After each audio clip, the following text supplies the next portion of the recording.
नमस्कार, मी स्मिता. आपल्या यूट्यूब चॅनलवरती तुमचे खूप खूप स्वागत आहे. तर बघा, मी वांग्याची भाजी बनवणार आहे. तर 2-3 वांगे झाडाला ताजे सापडलेले होते. तर मी लावलेल्या झाडाला असे वांगे लागले आहेत. तर एकच झाड असल्यामुळे 2-3 वांगे लागतात. आणि मग नंतर बघा, मी आता वांग्याची भाजी कशी बनवते. तर मी सुक्की भाजी बनवणार आहे. कांदा चिरून घेतला आहे. कांदा तेलामध्ये तळून घ्यायचा. कढई गरम करायला ठेवली आहे. चांगली गरम झाली की त्याच्यामध्ये कांदा टाकून गुलाबी रंगावर कांदा तळून घ्यायचा आणि नंतर मग त्याच्यामध्ये टोमॅटो आणि बाकीचे मसाले घालायचे. तर असा मी कांदा तळून घेतला आहे. तर उभा चिरला आहे, बारीक चिरला तरीसुद्धा चालतो. आणि नंतर टोमॅटोसुद्धा मी घेतले आहेत कापून. ते सुद्धा त्यात चिरून टाकायचे, म्हणजे भाजीला छान चव येते. पण बारीक आचेवरतीच सर्व कांदा आणि टोमॅटो तळून घ्यायचं, तर भाजीला छान अशी चव येते. नाहीतर जास्त वेळ जर ठेवलं तर करपून जातो. याच्यामध्ये मी माझा काळा मसाला म्हणजेच काळं तिखट आणि थोडीशी हळद घातली. हळद, मीठ आणि लसूण, कोथिंबीर हे सर्व घालायचं आणि नंतर मग वांगे टाकायचे तेलामध्येच. खूप छान होते वांग्याची भाजी. भाजी करताना मला एक गोष्ट आठवली.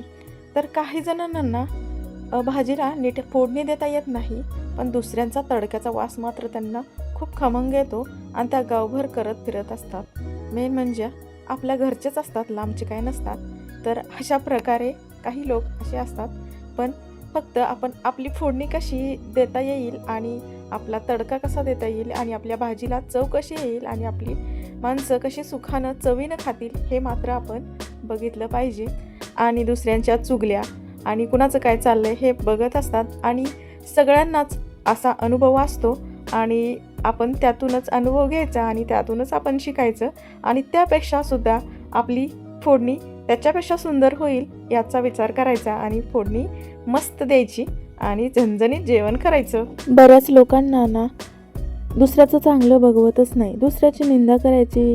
आणि जास्तीत जास्त म्हणजे आपल्या आजूबाजूच्या ज्या बायका असतात ना, त्या खूप दुसऱ्यांची उचापत्या करत बसतात, दुसऱ्यांची निंदा करत बसतात. स्वतःला काही येत नाही, पण दुसऱ्याला शहाणपण शिकवायला मात्र एक नंबर.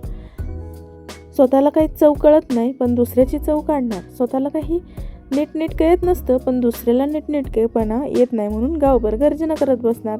अशा काही ज्या बायका आहेत, खरंच त्यांच्याकडं लक्ष द्यायलाच पाहिजे. कारण त्यांच्याकडं लक्ष देऊनच तर आपण शिकतो ना. तर त्यांच्याकडं लक्ष द्यायचं आणि त्यापेक्षासुद्धा आपण आपली सुधारणा कशी होईल आणि आपण एकदम व्यवस्थित कसं राहील याच्याकडे लक्ष दिलं पाहिजे. तर अशा प्रकारे जेवण झालं आहे माझं. मस्त अशी झणझणीत मी वांग्याला फोडणी दिली आहे. नंतर आता वाटाण्याला फोडणी द्यायची आणि मग जेवण करायचं. तर कुणाचं टेन्शन घ्यायचं नाही, कुणाचं विचार करायचं नाही किंवा कुणाची चौकशी करायची नाही. कारण जे ते ज्याच्या त्याच्या नशिबावर आणि कर्मावर घडत असतं. त्यामुळे आपण कुणाची काळजी करून काही उपयोग नाही आणि कुणाची चौकशी करून किंवा कुणाची निंदा नालस्ती करून काहीच उपयोग नाही. खरं तर माणसाने चांगलं राहिलं पाहिजे, कुणाची निंदा नालस्ती करू नये. पण ज्यांना करायची सवय असते ते त्यांची गुणच असतात.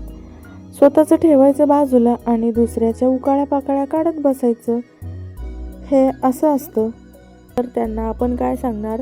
तर ज्याची त्याची सवय असते. असो, मस्त अशी माझी वांग्याची भाजी शिजलेली आहे. नंतर मी वाटाणा करून मग सर्वजण जेवायला बसायचं. तर जेवताना मी वाटाण्याची भाजी, वांग्याची भाजी आणि बाजरीची भाकरी आणि त्याचसोबत चपाती असं मी जेवण बनवलं होतं. पण या व्हिडिओमध्ये मी पुढचं काही दाखवलेलं नाही. तर भेटूया आता पुढच्या व्हिडिओमध्ये. तोपर्यंत काळजी घ्या, स्वस्त रहा, मस्त रहा.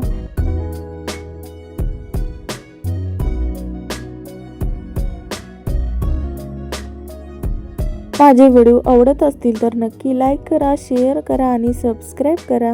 व्हिडिओ जर बघितले नसतील तर नक्की बघा. तर भेटूया आपण आता पुढच्या व्हिडिओमध्ये. तोपर्यंत तुम्ही मी वाटाण्याची भाजी कशी केली आहे ते बघा आणि तुम्ही सुद्धा अशी भाजी करत नसाल तर नक्की करून बघा. मी एकदम साध्या पद्धतीने वाटाण्याची भाजी केली आहे. टोमॅटो, कांदा चिरून तो छान तळून घेतला आणि त्याच्यामध्ये वाटाणा टाकून मस्त अशी सुकी भाजी वाफवून घेतली. व्हिडिओ संपूर्ण बघितल्याबद्दल धन्यवाद. बाय.